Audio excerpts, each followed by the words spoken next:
Yang kita khawatirkan itu kan pemilih apa ini publik ini sangat antipati sekali. Nah, sudahlah, tidak usah pemilu, karena pemilu akan menimbulkan banyak hal yang sifatnya mudarat ketimbang kebaikan gitu. Tapi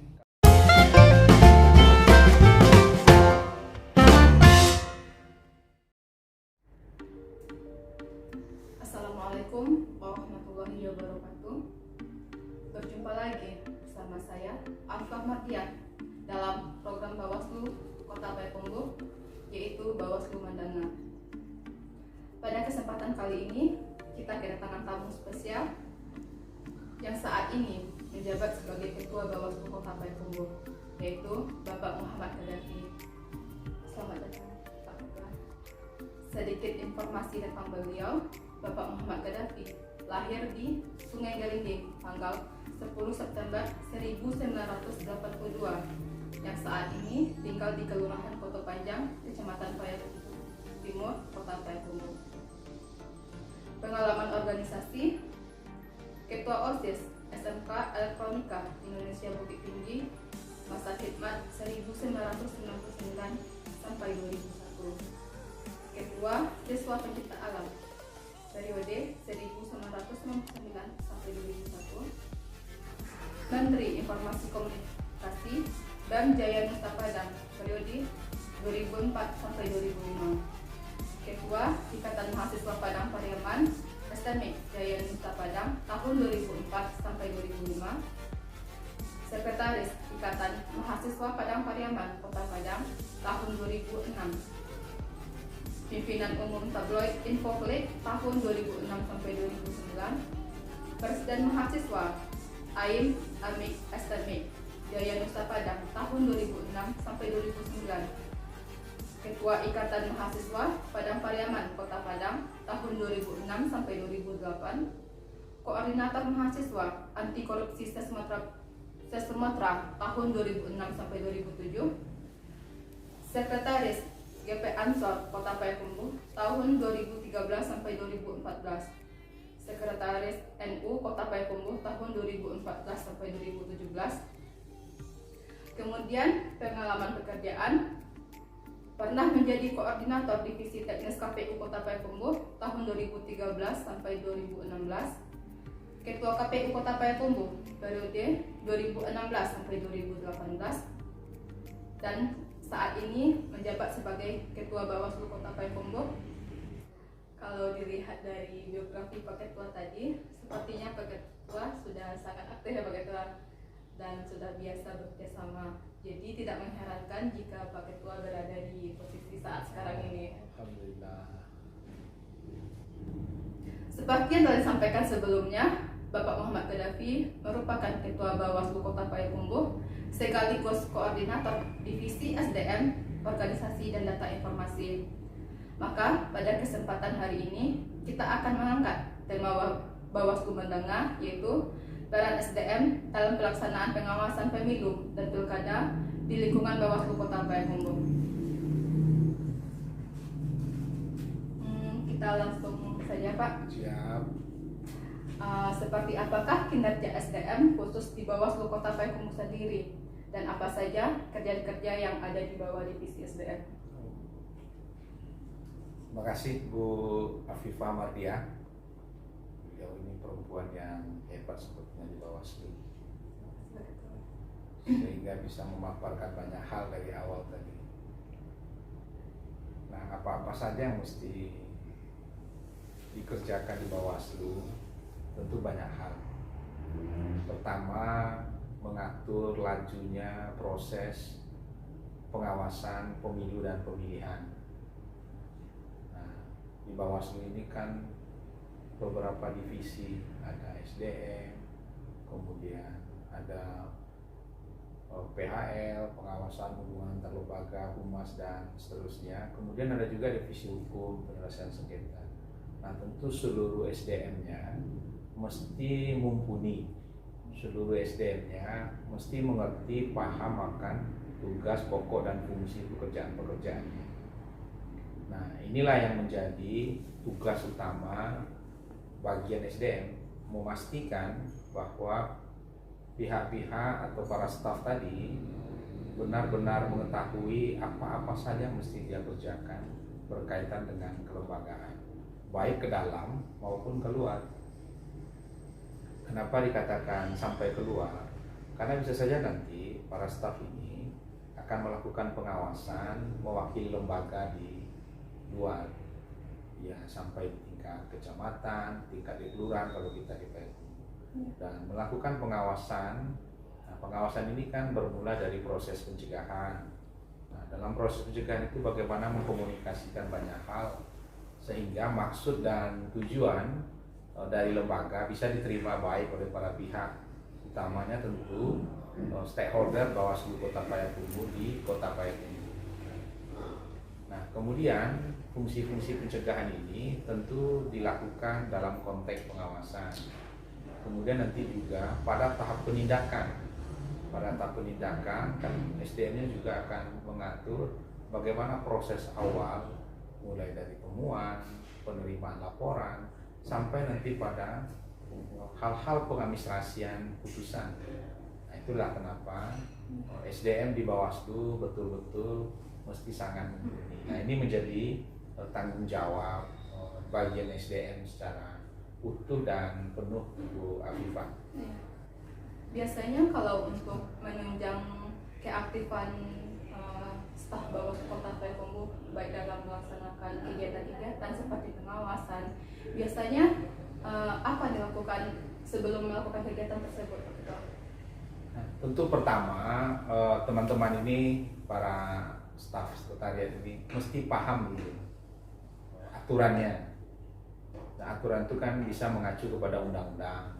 Kemudian aturan itu juga bisa mengacu kepada Perbawaslu kalau yang kita miliki. Kemudian peraturan itu juga ada aturan yang lebih teknis namanya surat edaran. Bisa juga yang lebih teknis lagi namanya pedoman teknis atau petunjuk teknis. Nah, tentu apa yang akan dilakukan pengawasan itu ada banyak hal. Kalau berkaitan dengan tahapan pemilu ataupun tahapan pemilihan, yang menjadi rujukan yang akan diawasi itu adalah seluruh prosedural yang berkaitan dengan fungsi-fungsi penyelenggara kita di Komisi Pemilihan Umum. Nah, secara teknis itu yang dilakukan. Nah, secara teknis itu juga kita awasi. Artinya apa? Kegiatan pengawasan ini agar penyelenggara maupun peserta maupun stakeholder yang lain tidak saling dirugikan. Penyelenggara teknis KPU secara tahapan dan prosedural tidak sulit atau tidak bertentangan dengan peraturan itu sendiri. Nah, kalau bertentangan dengan peraturan itu, maka ini yang menjadi domain teman-teman kita di pengawasan untuk memastikan semuanya tidak unprosedural. Jadi mesti berjalan sesuai prosedural dan ketentuan-ketentuan yang mengatur kemudian mengikat proses itu. Nah, begitu Bu Afifah. Kemudian Pak Ketua, apa saja kegiatan yang dilaksanakan Bawaslu Kota Payakumbuh dalam melakukan pengawasan, baik itu untuk pilkada maupun untuk pemilu, Pak Ketua? Nah, pengawasan itu kan begitu tahapan ditetapkan. Nah, kita ambil contoh hari ini yang sudah pernah kita laksanakan secara utuh, pemilu 2019, kemudian pemilihan kepala daerah tahun 2020 di Kota Payakumbuh. Nah, tentu tahapan-tahapan ini, langkah pertama dilakukan adalah bagaimana seluruh pihak. Nah, pihak utama dari pemilu dan pemilihan itu pertama sekali adalah pesertanya. Kalau pemilu itu kan pesertanya seluruh partai politik. Kemudian kalau pemilihan itu pesertanya seluruh pasangan calon yang diusung oleh partai politik yang memiliki persyaratan yang sudah ditetapkan, memiliki kursi, jumlah kursi juga ditentukan. Nah, kemudian stakeholder yang lainnya adalah pemilih. Kemudian stakeholder yang lain adalah lingkungannya. Maksudnya begini, lingkungannya adalah agar semua para pihak itu turut serta dan memahami apa-apa saja yang berkaitan dengan tahapan itu. Nah, fungsi Bawaslu dalam hal ini memastikan seluruh stakeholder tersebut secara hak dia dilindungi, secara kewajiban dia juga mesti memenuhi. Contoh, pemilu 2019 itu, jikalau para pihak ini merasa dicurangi, merasa dicalimi, merasa tidak difasilitasi hak-haknya, dia boleh menyampaikan itu ke Bawaslu. Nah, dalam hal ini tentu Bawaslu Kota Payakumbuh. Nah, kewajiban Bawaslu Kota Payakumbuh juga melindungi hak-hak tersebut sepanjang tidak bertentangan dengan peraturan dan perundang-undangan. Nah, anggaplah, nah yang lebih dekat ini kan kita menuju pemilu 2024. Nah, yang lebih dekat ini kita menuju pemilu 2024. Maka seluruhnya mesti terlindungi dengan baik. Nah, yang paling dekat ini kan adalah verifikasi partai politik. Nah, partai politik ini mesti sesuai juga dengan aturannya. Jangan nanti ketika ada hal-hal lain yang tidak berkesesuaian dengan aturan, kemudian dia berjalan begitu saja dan partai politik itu tetap kan ada. Padahal ada beberapa syarat yang tidak bisa dipenuhinya. Nah, ini kan bagian dari unprosedural. Nah, ini yang mesti kita pastikan berjalan dengan baik. Atau sebaliknya malah peserta pemilu ini, peserta pemilihan ini menuduhkan hal-hal yang tidak kepada penyelenggara, artinya KPU. Kemudian bisa juga saling menyalahkan antar peserta. Nah, ini yang mesti kita kelola dengan baik, dan dari awal Bawaslu tentu akan melakukan pencegahan bahwa kewajiban dan hak dari peserta pemilu adalah 1, 2, dan 3, kita jelaskan nanti. Kemudian kewajiban dan hak penyelenggara pemilu dalam hal ini KPU akan kita jelaskan juga. Nah, pemilih juga mempunyai hak dan kewajiban.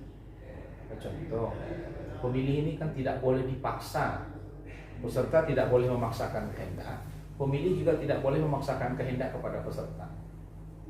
Nah, ini perlu menjadi perhatian kita secara bersama-sama. Karena banyak hal yang kita temui pengalaman diri selama pemilu 2019, kemudian pemilihan 2020, kan banyak hal-hal yang kemudian mesti kita jelaskan dengan baik. Terkadang pun juga kita jelaskan lebih awal. Nah, pemilih dan peserta ini masih pada posisi kurang memahami, sehingga perlu ada ulangan-ulangan. Nah, ini yang perlu kita lakukan dalam konteks pengawasan, kemudian juga pencegahan. Tapi kalau nanti pemilih, pesertanya, kemudian penyelenggaranya juga pada posisi tidak mengindahkan aturan-aturan atau sosialisasi yang lebih awal kita sampaikan, maka barulah nanti kita masuk pada tahapan mesti dilakukan penindakan. Nah, penindakan ini bisa bermula dari temuan, penindakan ini bisa bermula dari laporan, penindakan ini bisa juga bermula dari informasi-informasi lain di ruang-ruang publik yang akan kita terima di Bawaslu Kota Payakumbuh. Ya, baiklah. Mungkin yang tadi Bapak Ketua jelaskan berdasarkan hasil pengalaman di lapangan, banyak juga masyarakat yang mungkin tidak tahu terkait aturan-aturan terkait pemilu sama pilkada ini. Biasanya Bawaslu Kota Payakumbuh mensosialisasikan terkait aturan ini kepada masyarakat agar masyarakat tahu apa itu hal yang dilarang, apa hal itu yang dibolehkan untuk pemilu sama pemilihan. Biasanya Bawaslu Kota Payakumbuh ngapain aja tuh Pak Ketua? Oh iya.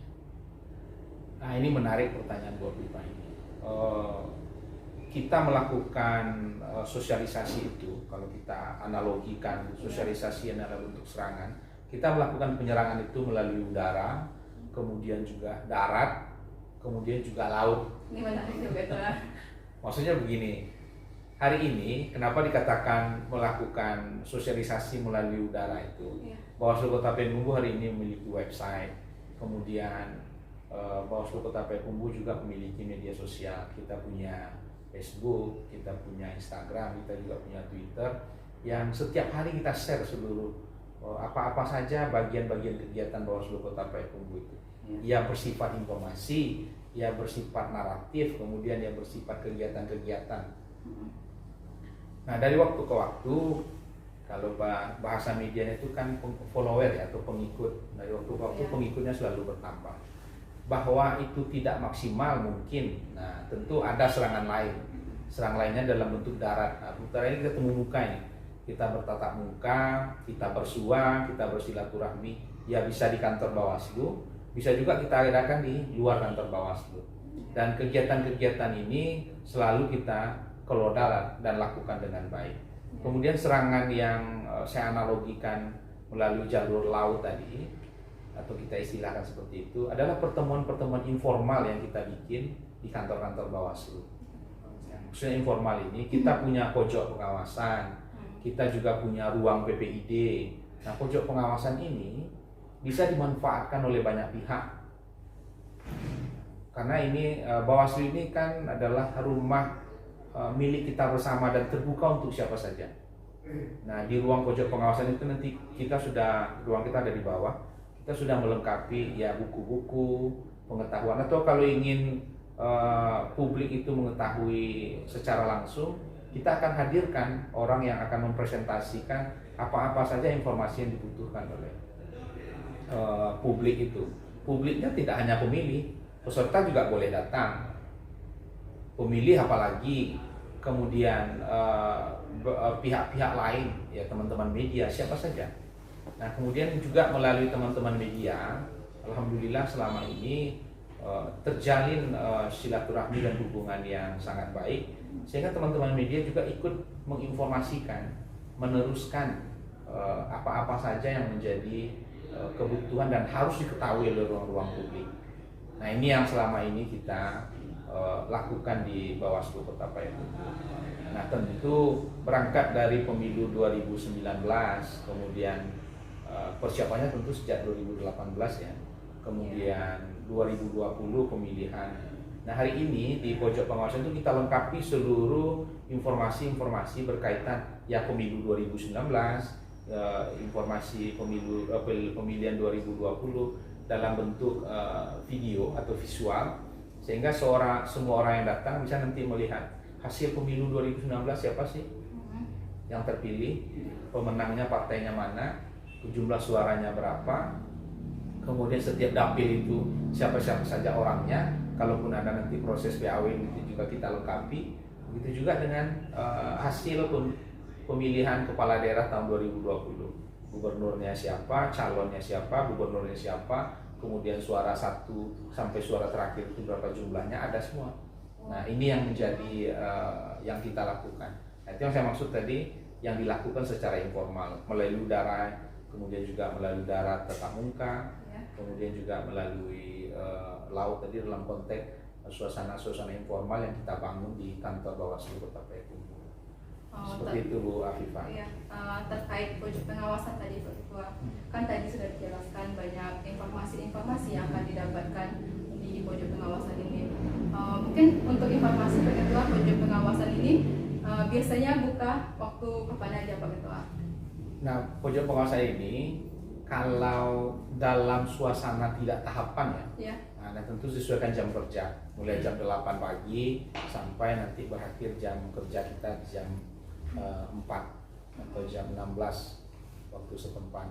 Nah, tapi kalau misalnya pojok pengawasan ini ingin dimanfaatkan dalam waktu-waktu yang lain, kita akan tetap membuka diri. Misalnya sebentar hari Sabtu, hari Minggu kalau ada yang mau datang. Nah, terakhir kan kemarin ada juga kita dikunjungi oleh dai yang mondok di salah satu pesantren di Bukit Tinggi, se-Sumatera. Kemudian dia datang ke sini dan kita jelaskan juga tentang bagaimana Bawaslu, bagaimana suasana pemilu dan pemilihan itu secara aturan, kemudian apa-apa saja yang menjadi domain Bawaslu Kota Payakumbuh.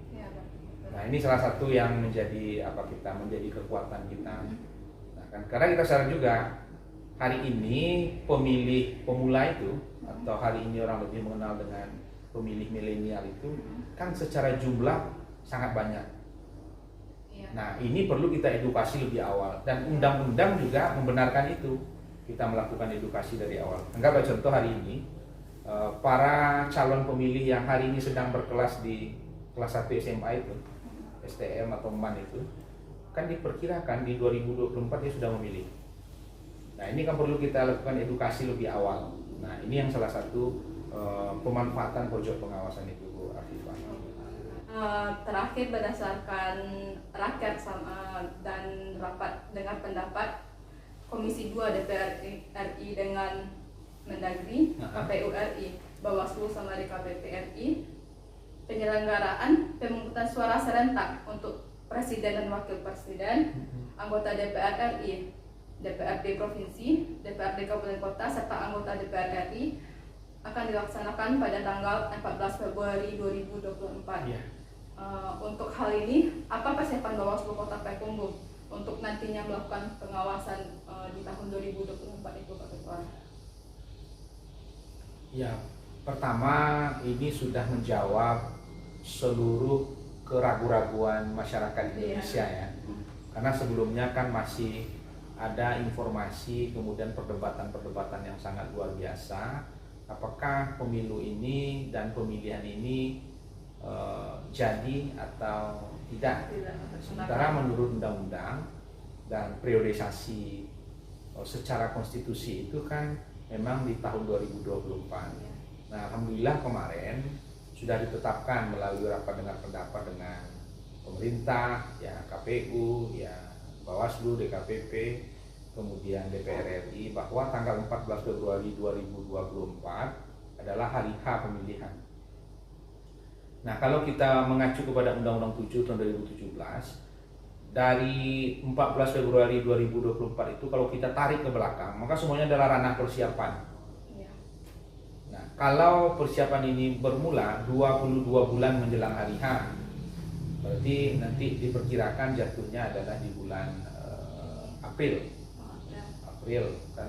Kalau hari ini kan 24 bulan menjelang 14 Februari 2024. Nah, itu April. Nah, kalau nanti diskusinya berkembang kemudian menjadi 20-an, maka diperkirakan di bulan Juni.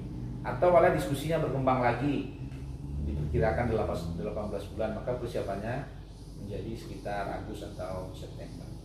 Nah, dalam konteks ini kita juga menyadari banyak pihak yang mengatakan, banyak pihak yang meragukan, kemudian banyak pihak juga yang mendukung penuh. Nah, kenapa demikian? Tentu pihak-pihak atau informasi-informasi atau narasi-narasi yang meragukan itu karena berkaca dengan kondisi 2019. Ya. Kemudian berkaca juga dengan kondisi 2020. 2019 adalah pemilihan dalam sejarah di Indonesia ini yang dilakukan secara serentak. Pemilihan legislatif mulai dari tingkat kabupaten kota sampai tingkat pusat.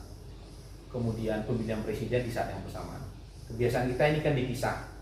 Walaupun sebenarnya pada periode-periode sebelumnya, ya periode pemilu 2009, ya periode pemilu 2014, sebenarnya ada juga di beberapa provinsi dan kabupaten kota yang pemilihan DPR-nya bersamaan dengan pemilihan gubernur atau bupati atau wali kotanya.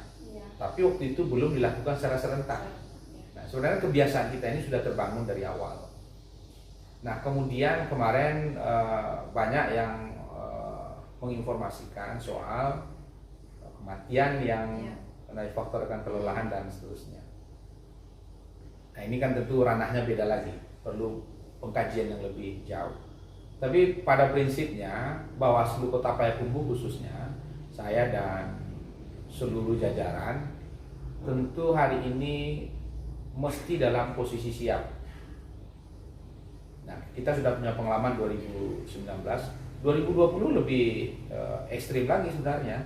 Karena 2020 itu COVID, seluruh dunia malah dilanda pandemi, dan kita pada titik itu sebenarnya kalau dikatakan berhasil mungkin akan banyak perdebatan, tapi paling tidak penyelenggara pemilu dalam hal ini Bawaslu malah mampu menjadi agen agar seluruh orang bisa taat protokol kesehatan. Kita ambil contoh, dalam Perbawaslu kampanye itu menyatakan bahwa kampanye itu mesti taat protokol kesehatan. Nah, karena seperti itu akhirnya dari awal Bawaslu Kota Payakumbuh setiap ada informasi para pihak yang akan melaksanakan kampanye, maka lebih awal sudah melakukan asesmen terlebih dahulu.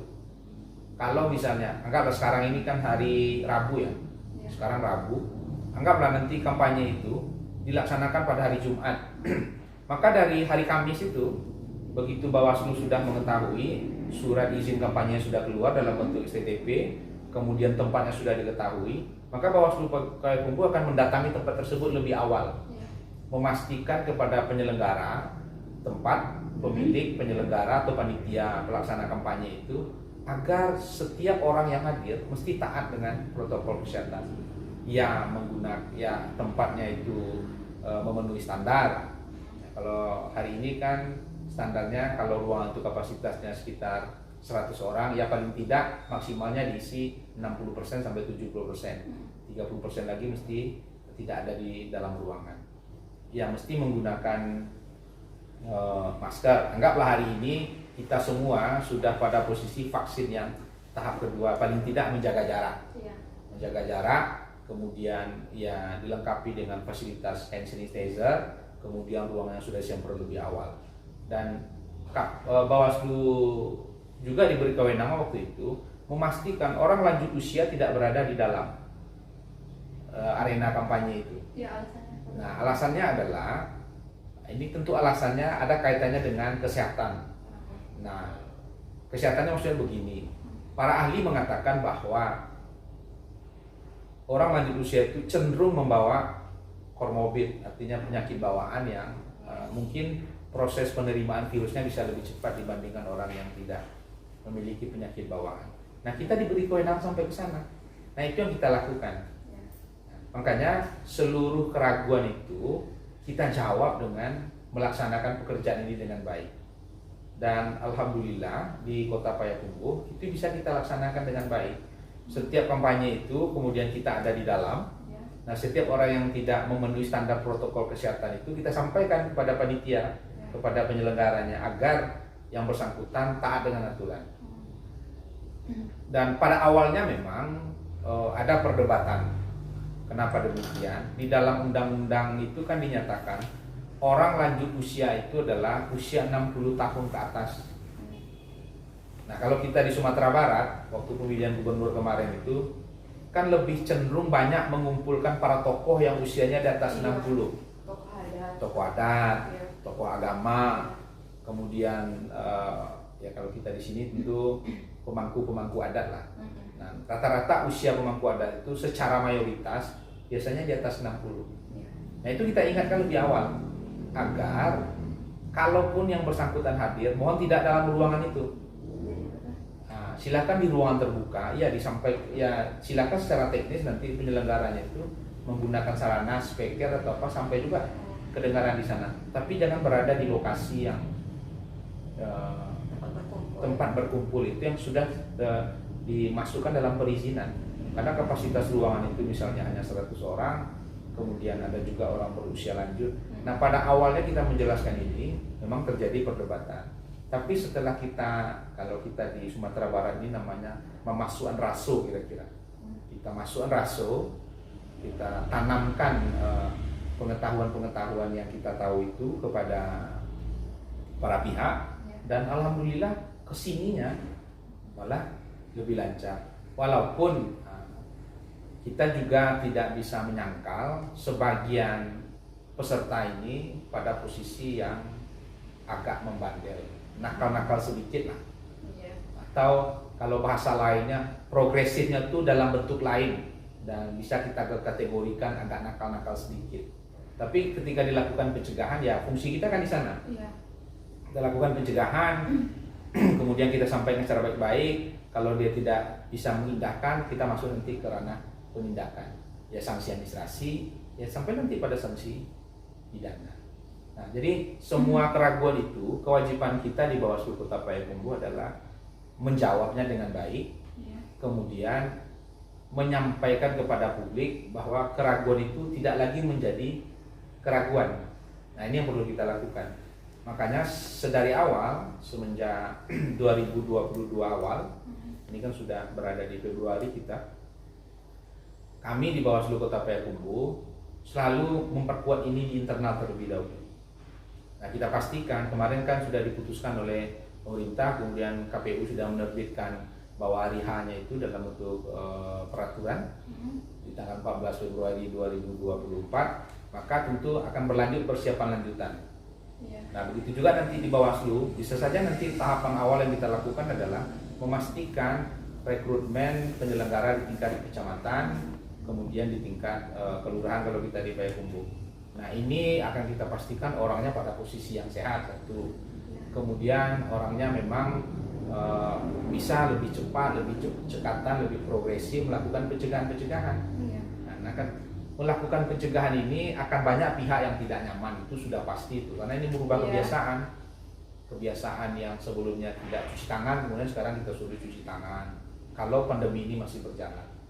Tapi pada sisi lain, kami di Bawaslu Kota Payakumbuh secara garis besar, secara substansi bisa mengatakan ini akan kita laksanakan dengan baik, dengan segala hal-hal yang ada dimiliki secara resources oleh Bawaslu Kota Payakumbuh, dan kita akan lakukan ini semaksimal-maksimalnya dengan upaya-upaya yang sekuat-kuatnya dan setinggi-tingginya. Nah, tentu harapannya publik juga bisa memahami ini.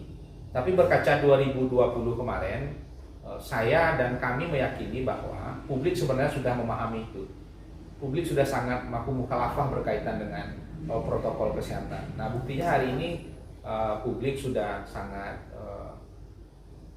sadar untuk melakukan vaksin, dan di Payakumbuh sepertinya persentase vaksin kedua itu sudah sangat tinggi. Nah, nanti kan kalaupun mesti tahapan pemilu dan pemilihan itu berjalan secara beririsan, saya rasa tidak terlalu berat lagi kita menjelaskan soal protokol kesehatan dan pentingnya vaksin. Karena ini menjadi dasar agar seluruh keraguan-keraguan publik yang berkaitan dengan kelelahan dan seterusnya itu bisa kita jawab dengan baik. Dan tingkat kesadaran masyarakat dan publik di Payakumbuh untuk pemilu dan pemilihan sampai hari ini juga secara persentase sudah meninggi. Nah, itu kira-kira Bu Afifah. Ya, Pak. Tadi sudah dibahas juga untuk pemilihan hanya akan dilaksanakan pada 14 Februari 2024. Mungkin masyarakat juga bertanya-tanya kapan Bawaslu Kecamatan akan dibentuknya. Sepertinya masyarakat di luar sana sudah banyak mempersiapkan diri untuk menjadi panwascam, gitu ya kan? Oh gitu ya. Ini sebenarnya sudah menjadi pertanyaan di bawah banget Pak. Di ruang publik ya. Iya. Kapan panwascam akan dibentuk, jajaran Bawaslu akan dibentuk, oh, gitu iya. gitu. Berarti animonya tinggi nih ya. Ya, sepertinya gitu Pak. Nah, kalau membaca apa yang disampaikan Bu Afifah ini, artinya sebenarnya publik kan sudah sangat biasa sekali dengan pemilu dan pemilihan. Buktinya malah ingin melibatkan diri dalam bentuk struktural maupun fungsional, atau ingin melibatkan diri secara administrasi. Nah, ini kan luar biasa. Yang kita khawatirkan itu kan pemilih apa ini publik ini sangat antipati sekali. Nah, sudahlah, tidak usah pemilu, karena pemilu akan menimbulkan banyak hal yang sifatnya mudarat ketimbang kebaikan gitu. Tapi kalau mendengar informasi dari Bu Afifah, malah bertanya-tanya bahkan jauh-jauh hari berarti. Iya, udah jauh-jauh hari sampai. Nah, ini kita ucapkan terima kasih dulu kepada para penanya dan publik yang ingin melibatkan diri secara utuh itu. Nah, tentu logikanya sebagai pengawas mesti lebih dahulu dibentuk ketimbang orang yang diawasi. Nah, ini sudah terbukti pada pemilihan tahun 2020. Nah, kalau merunut pada jawaban sebelumnya tadi yang saya sampaikan, kalau 22 bulan ditarik ke belakang, maka diperkirakan di bulan April semua proses itu bisa dilaksanakan. Kalau ditarik 20 bulan, maka di bulan Juni. Kalau ditarik 18 bulan, berarti diperkirakan bulan Juli mulai atau Agustus. Nah, pesan saya kepada seluruh publik yang ingin melibatkan diri secara utuh itu adalah memastikan bahwa Bapak Ibu sekalian atau para saudara dan saudari dan sahabat-sahabat Bawaslu yang ingin menjadi keluarga besar Bawaslu Kota Payakumbuh itu pastikan dulu bahwa dalam kondisi yang sangat sehat, prima secara kesehatan. Karena memang pekerjaan menjadi pengawas pemilu ini agak lebih berat ketimbang penyelenggara yang lain. Kemudian pastikan bahwa Bapak Ibu sekalian tidak terlibat dalam hal-hal yang tidak dibenarkan dalam peraturan dan perundang-undangan. Nanti syarat-syarat teknisnya tentu akan bisa kita terima kalau nanti tahapan ini sudah di-launching. Nah, sampai hari ini kan tahapan ini masih dalam bentuk draft, belum dalam bentuk keputusan. Nah, kalau dalam bentuk draft itu masih ada perdebatan-perdebatan lain.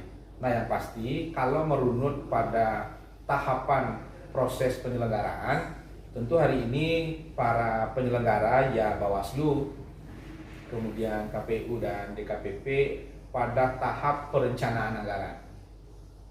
Nanti kalau pemilu ini diminta bulannya sampai 22 bulan sampai pada bulan Februari, ya tentu anggarannya akan disiapkan.